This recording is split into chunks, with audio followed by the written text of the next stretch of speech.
first time I thought about death. It was a story my dad told me when I was quite small, about a holiday he had when he went to Greece with his friends long before I was born. And one of his friends was walking on the surf, looking out into the sea, when a blood vessel in his brain burst and he died instantly. No one could have known, there was nothing to be done. I think he was telling me that to explain a little about how sometimes these things happen, and a loved one or yourself can be here one minute and gone the next. That's part of life. And I thought about it and then I said, well, at least he was walking out to the sea, you know, he could have been tying his shoelaces or something.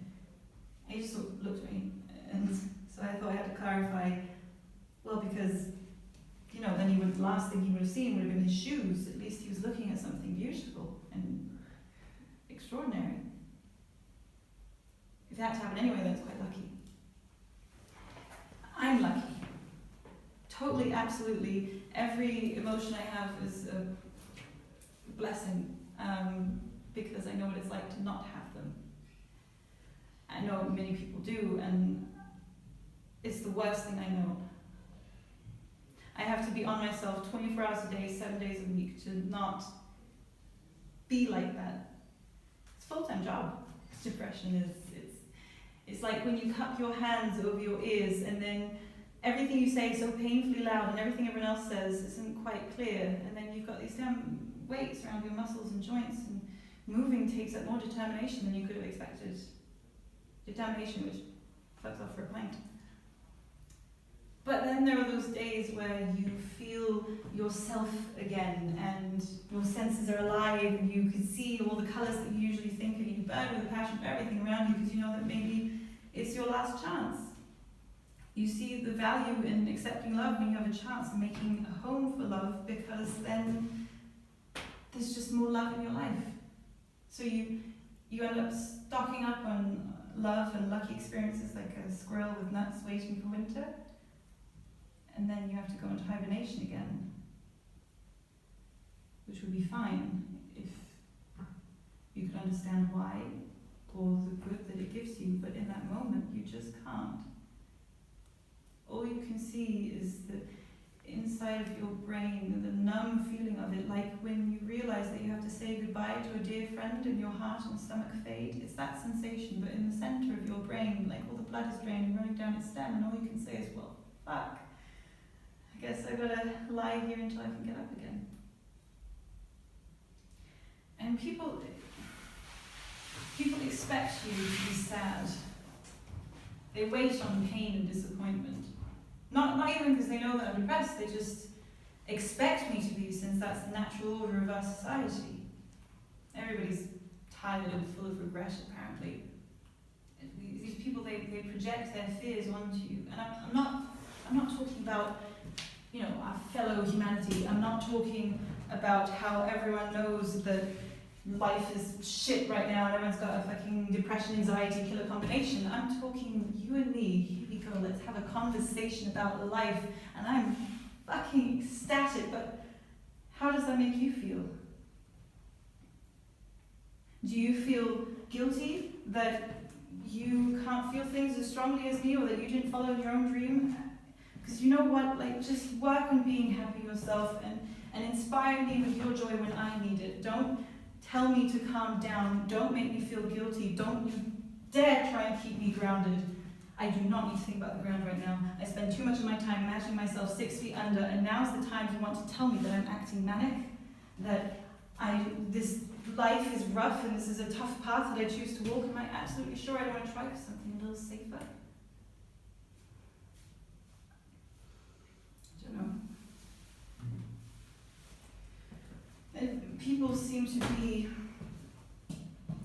more comfortable around the sad version of me rather than the happy.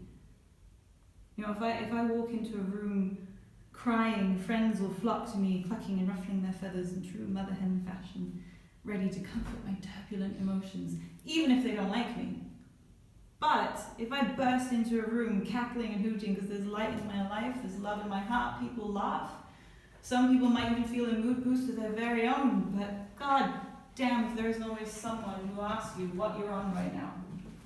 What are you smoking? Can I have some? This person is, otherwise lovely, very insecure, possibly insecure human being who hasn't dealt with their own strong emotions, which is totally understandable.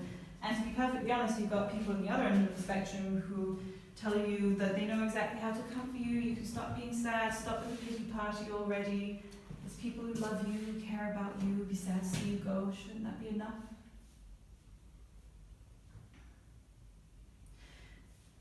But it's the strong emotions that are the killers.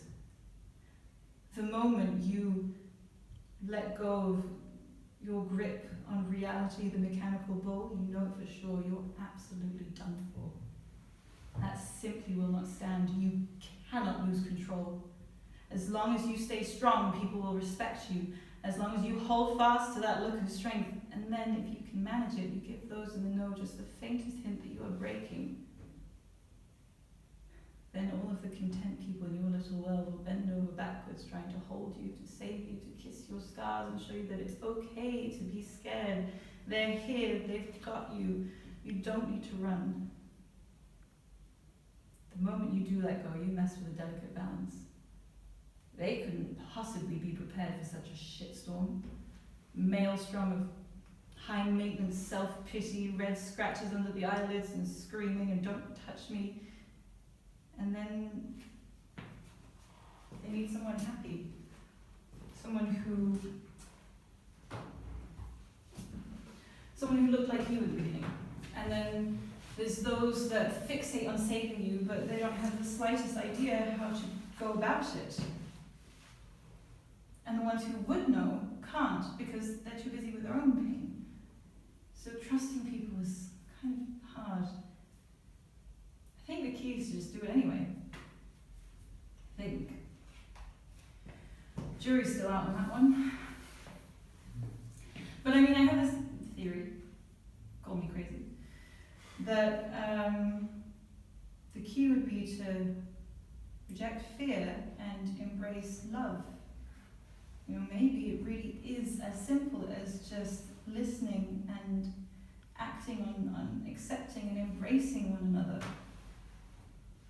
So that has been my pledge to myself. To wholly, unconditionally, for no other reason other than I must, love myself and everything that I am. I promise to protect these bones from harm, to see my beauty and my charm, be proud, to accept my issues and my fears into my heart as a part of my life which is sacred. I promise to let go of the idea that I'm somehow flawed or wrong or broken. I am broken, but that's not wrong. I promise to help when help is needed, to take the life lessons that I've learned from my loved ones who demonstrate by example and take them into my life as the way that I should lead it. I know I have what it takes, I won't second guess it. I wish to embrace my pain and transform my violence, to inspect every segment of my being and to pronounce it all to be wonderful. That includes the part of me that can see myself lying bleeding on the kitchen floor with my face slashed open and brain gouged out. That includes the part of me that can see myself terrified and then I get nervous and then suddenly I'm fucked because I can't think, can't speak, can't see, can't breathe, and the person that I'm with must not know that this is happening. If they know, then they will know that you are weak, broken. And if you love them, you want them to see you at your best. Never at this level where you can't think straight, you can't see, your body feels like it's scratching its way out from under your skin, bones so tight they might be fracturing, and you can't let them know. You try to explain, and only breath escapes.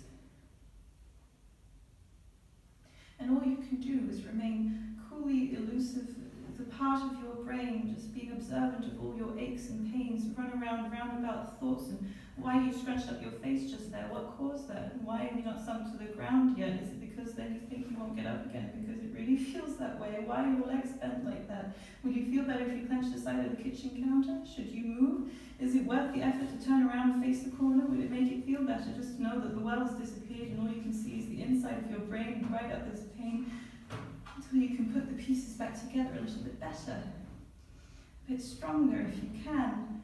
Maybe leave a few pieces loose so there's room for pressure to escape and you can come down a bit slower from such dizzying heights until the pressure continues to escape. You become relaxed and bruised and aching,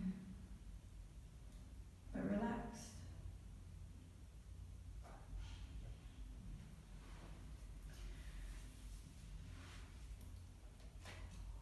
Before I was born, I kicked my mum in the kidney. Apparently, that's the way she always told the story.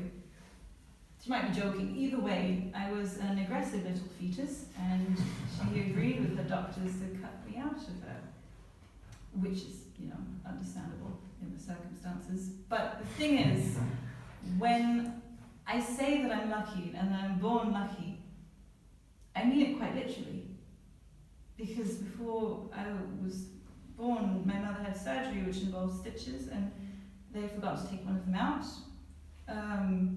which they found out about a long while after. So, if she had had any of her children the natural way, the forgotten stitch would have had a disastrous impact. Death of both parties practically guaranteed. But I kicked her kidney. Lucky me.